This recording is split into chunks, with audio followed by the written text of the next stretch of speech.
The next round from the qualifier is going to be between me and Tarnarmour, again on this map, Galzian Territories, our favorite map to play on. Tarnarmour playing as random, of course. I always love to see that. We'll see what he ends up drawing. I'm going to be playing as the Galzian. And you know, I usually talk about how the high ground spawn is better on this map, and the high ground spawn, of course, would be this one. I was really hoping that I would get it, but as you can see, I did not. But, you know, spoiler alert if you haven't seen the last video there, but Catharsis was really able to use this high ground area to great effect in that match right there. That's not even really much of a spoiler, is it? But my point is, you know, I like the high ground spawn to be aggressive, but I realize now that if you're being defensive, this is actually a really difficult position, isn't it?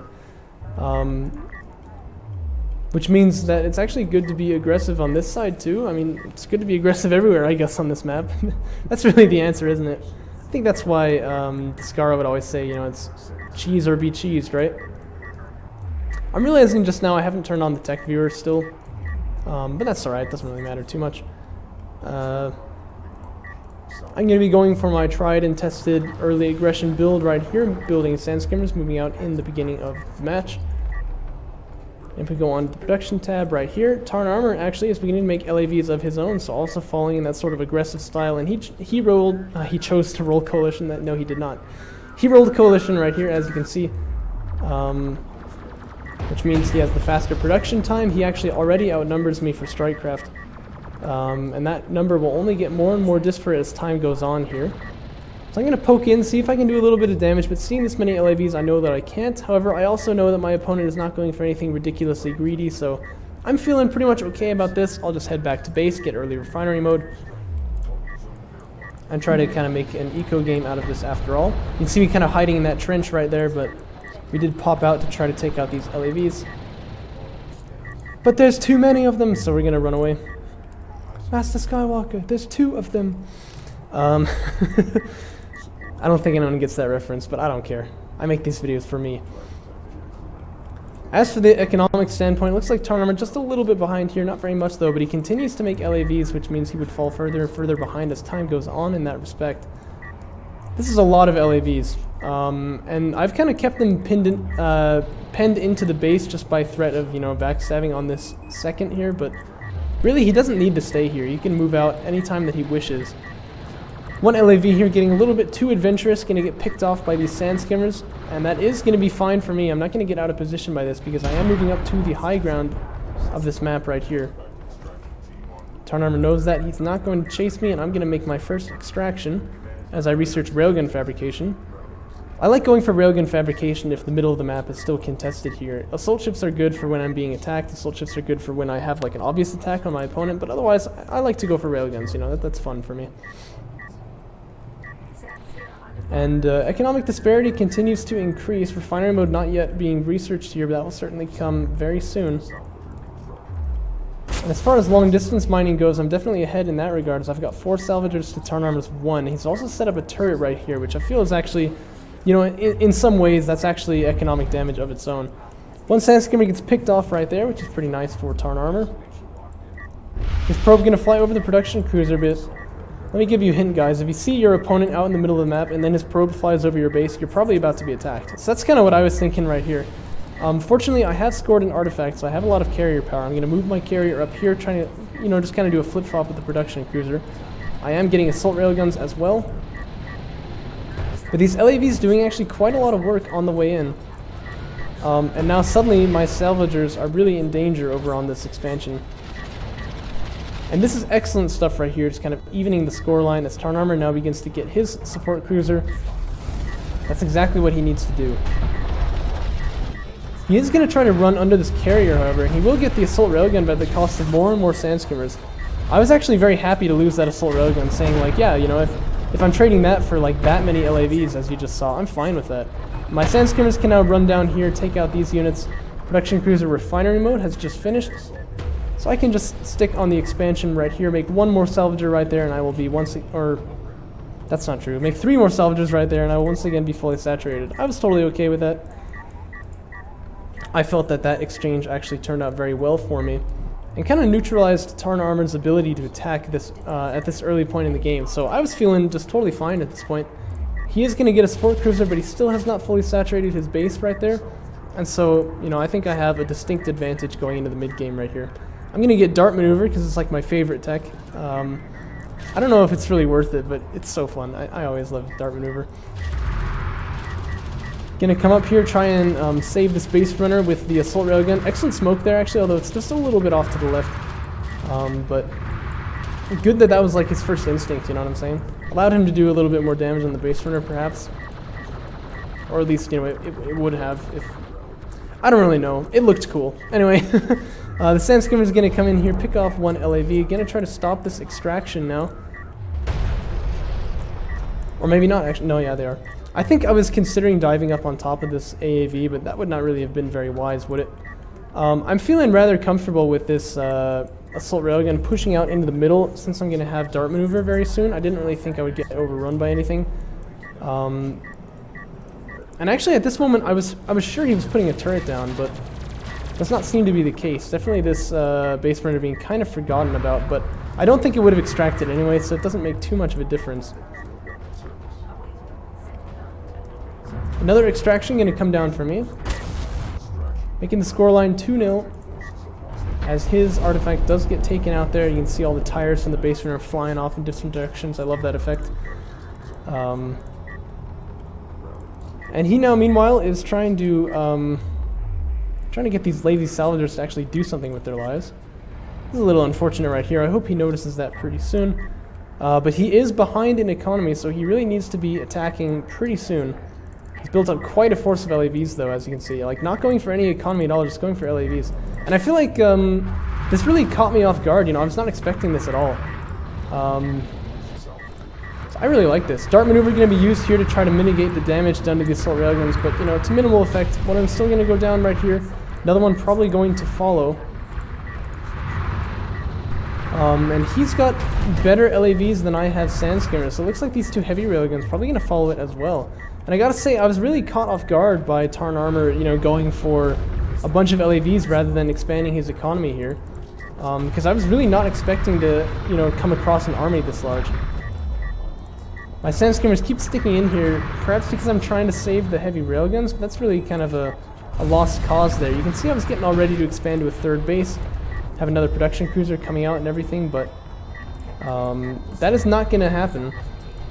And now suddenly these salvagers here also really vulnerable. And I like how he's going after the salvagers and not the production cruiser, because it's not really likely that he's going to get that. But he's got the upgrade lead, he's got the unit count lead. And really, he's looking very strong. Look, he's going to do a lot of damage here. Second wave of LAVs is coming out here across to this side of the, I mean, I know because I played the game, but he's going to come to this side, not this side. And that, I think, is a really cool touch, actually. Rather than trying to stack even more damage over here, he knows I'm going to have to pull my carrier down to respond to this. And so he's like, okay, well, this is my perfect time to attack on this side of his base. No doubt this wave is then going to be sent to this side, just pull me back and forth. Really like Galzian tactics against a Galzian player, you know what I'm saying? But these LAVs crucially did not even die, so they can come back in again when they want to. Keep that pressure on. You see my carrier struggling to try to respond to all of these threats on the board. So I'm moving back in onto this side. Not going to be too worried about them just now. My carrier is still in the area, but that obviously leaves me vulnerable down on this side of the map. And now that I know there's AAVs involved in it as well, I'm going to be extra worried. I won't really be caught off guard too much by an air transition. You saw I already got missile ship fabrication, so it's just as well Tarnarmour not really planning to go for air. The probe comes over again, gets shot down, but it does manage to see that that's where the army is, so these LAVs totally fine to run in here, and they're going to use their boost. They're going to just charge into this area, and this time I honestly feel they could go after the production cruiser, since the army is just miles away from me, but they are going to get, you know, 2 salvagers and a heavy railgun, and they'll still be able to get out with their lives. Probably actually this third salvager going to get taken out as well. Yep, there it goes. And my Sand Skimmer is taking heavy losses as they charge down into them. But now that they are on top of them, they've got the high ground, they're going to be able to clean these up. But just at that exact same time, here he is up on the north. And I hope that you can see, this is really a masterful attack here. Just, you know, the push and pull coming both sides, just kind of baiting my carrier out and then coming in on the other side of the map. Very, very difficult to deal with right here. Even using the boost to kind of extend the life of these LAVs to the last possible second, get the maximum, you know, value out of them. Things are beginning to stabilize a little bit for me, but at the same time, here's another support cruiser. But still, these guys not harvesting at all, and this is tragic right here. I would be really annoyed if I was him. Because, you know, like, he's done everything right to this point, but this has really hurt him so much, actually. I don't think he's ever even noticed. But anyway, a whole bunch of LAVs still out on the field for him, even now. I'm going to get onto a third base pretty much at the moment that, like, you know, as I speak right here. And he should be as well, but still, these salvagers not harvesting at all. Definitely going to hurt him in quite a big way.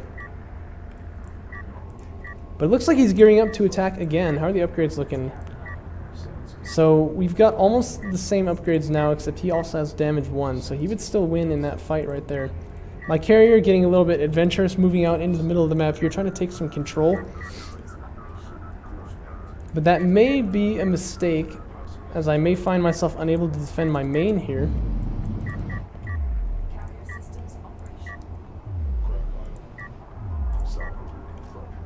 And you can see, I know it's coming. I'm like, no, not again. So I'm immediately moving my production cruiser off toward this side of the map right here. But this is superior number of LAVs, superior upgraded LAVs. The only thing I've really got on him is high ground, but this area is too open. I'm not really able to exploit that. This is actually a good engagement for me right now, though, with the high ground advantage right there. If he would stay a little bit further away, that would definitely be better for him. And he's going to recognize that now, but it's a little bit too late. He's still going to win, I suppose, this exchange, but it's trading more favorably for me than it should be, and actually my carrier is coming in here now to sort of sandwich these units. And suddenly this is looking very good for me. I've kind of neutralized that open threat. And these soldiers also not harvesting. My dudes, you gotta get harvesting, man. At this point I can definitely say it's his fault. That's definitely something to work on, is to make sure these guys are actually doing their job, you know what I mean? Okay, there we go. These guys are harvesting now, but these guys still not doing anything over on this. Okay, he's finally noticed it. But this one's still not moving. Oh, no. It's horrible. I can't watch.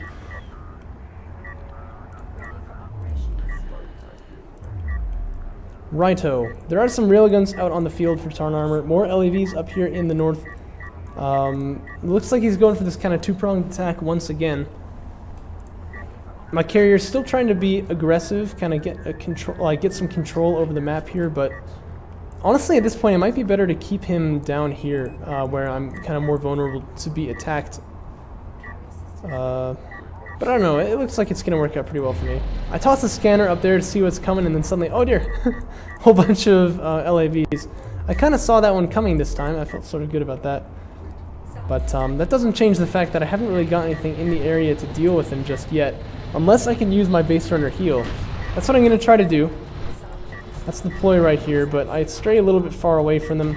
Not really able to get any kills there. Just put some damage out on one of them. Base runner heal will not be available now for another minute. What are the numbers looking like here, actually? So I can see why he's not pushing in, because I have 13, he's got 9. That's, of course, because I'm producing on-site, unlike him. He's always pretty nice. Tarnarmour, meanwhile, has gone for a bunch of railguns here. And I like this choice, but I think he should mix in some more AAVs into the mix, because the more railguns he makes, the less sand skimmers he has compared to me. After a while, he's definitely going to be outpaced in terms of strikecraft. And also, you'll notice he hasn't gotten this last damage upgrade, which really would make a big difference here. If he'd had that earlier, he could have taken a lot more fights. If he had it, like if he doesn't get it later, I'm eventually going to have better strikecraft than he is, and the tables are going to flip entirely. You can see me researching damage level 1 right now. Damage level 2 will follow it very quickly, but of course, you need to avoid getting fleet capped, because I'm always fleet capped. I'm always fleet capped, man. These LAVs going to push in on these sand skimmers here, but this is definitely not a very good engagement. I've got high ground on them. I actually have the same number of upgrades as well, and I've got a numbers advantage. So actually, this is really going to be a massacre the longer these LAVs choose to push in. This guy here, I don't even know how he's still alive, but yeah, all those LAVs get cleaned up right now. There's only one AAV guarding this kind of pack of railguns. Like I was saying, you know, the more railguns you make, the less strikecraft you have, and after a while you'll get, you know, overrun by strikecraft. You need to kind of mix some AAVs into the mix. It's not really like that for Galzian. That's actually one One thing that's kind of tricky about playing Galzian is that you don't have AAVs that can hold things off like that.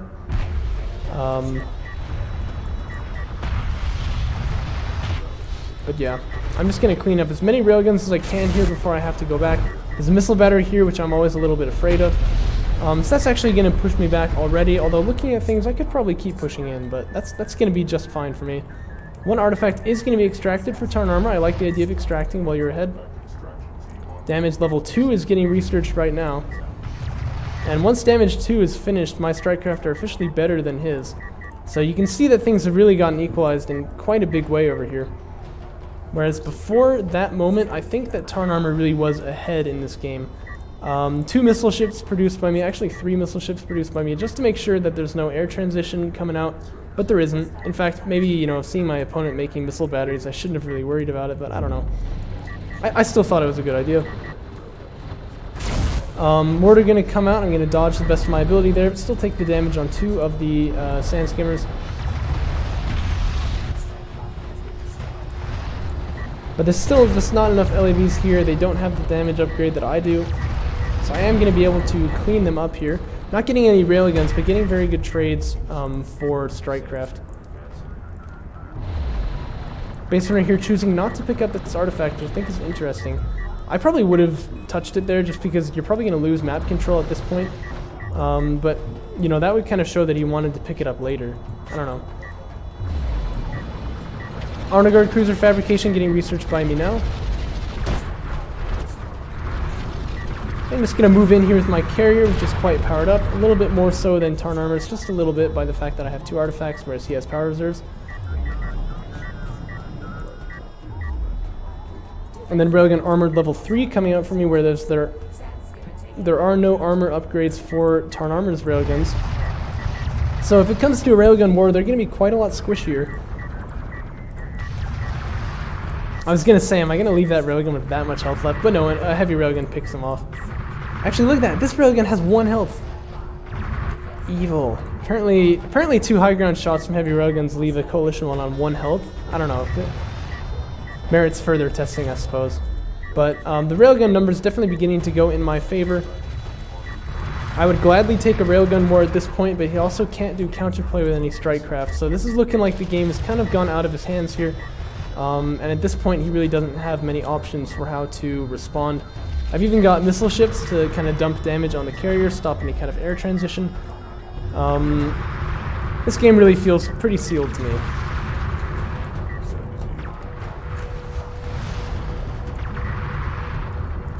You can see I want it. Haha, yes. I see what I want. How do I get it? So seeing that his LAVs are coming in here to my heavy railguns, I thought for a second of defending them with the sand skimmers, but I was like, no, I can do more over here because I can produce sand skimmers right here, but he can't produce LAVs right here. So at this point, I can take out these 2 railguns, take out the support cruiser, and then I can move in and start taking out his base too, but it's actually not even going to matter. Having 3 armor upgrades on the heavy railguns made them so survivable that they actually outlived the attack by the LAVs, and they were able to just kill off the carrier right there.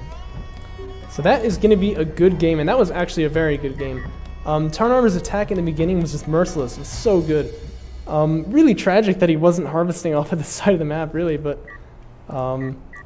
I think other than that, he really did everything right, and I think if he'd expanded a little bit faster, gotten that damage upgrade, gotten more AAVs to mix in with his railguns, he really could have won this game. So that was a lot. That was really impressive. It was a lot of fun to play, a lot of fun to cast, and I hope you guys enjoyed watching it. Also, hey, this is something I can point out right here. Do you know there is actually a timer in-game when you're doing replays? That is the timer. But you can't ever see it because the tab that says, like, production or resources or whatever is right there, so it's, like, in the way. So stupid. Anyway, that's just a little thing. I'll catch you with more coverage in this tournament, probably starting tomorrow. We'll see, though, because I am on vacation, so I might get busy, but I might get busy on vacation. You know what I mean, though. But we will see, won't we?